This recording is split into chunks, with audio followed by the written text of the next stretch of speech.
2 Corinthians chapter 11. Preaching without charge. If only you would put up with a little foolishness from me, please put up with me. For I am jealous of you with the jealousy of God, since I betrothed you to one husband to present you as a chaste virgin to Christ.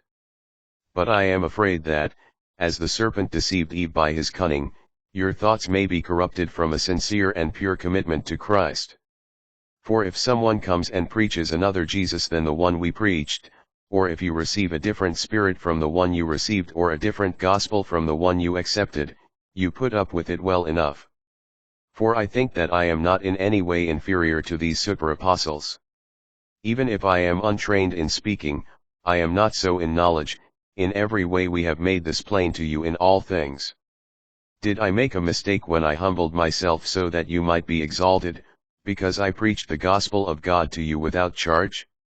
I plundered other churches by accepting from them in order to minister to you.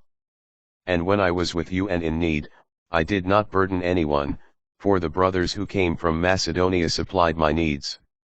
So I refrained and will refrain from burdening you in any way. By the truth of Christ in me, this boast of mine shall not be silenced in the regions of Achaia. And why? Because I do not love you. God knows I do. And what I do I will continue to do, in order to end this pretext of those who seek a pretext for being regarded as we are in the mission of which they boast. For such people are false apostles, deceitful workers, who masquerade as apostles of Christ. And no wonder, for even Satan masquerades as an angel of light. So it is not strange that his ministers also masquerade as ministers of righteousness. Their end will correspond to their deeds. Paul's boast, his labors. I repeat, no one should consider me foolish, but if you do, accept me as a fool, so that I too may boast a little. What I am saying I am not saying according to the Lord but as in foolishness, in this boastful state. Since many boast according to the flesh, I too will boast. For you gladly put up with fools, since you are wise yourselves.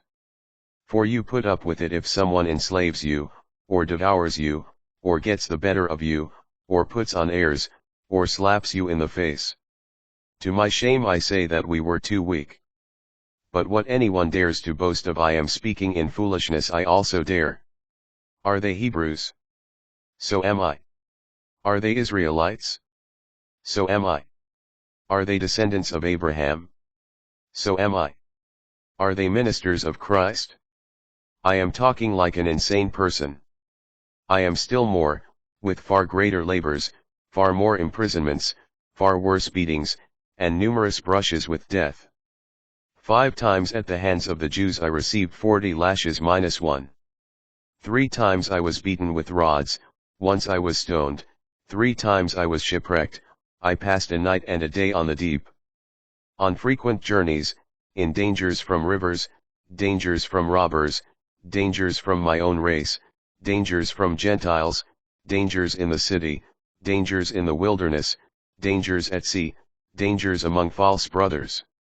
In toil and hardship, through many sleepless nights, through hunger and thirst, through frequent fastings, through cold and exposure.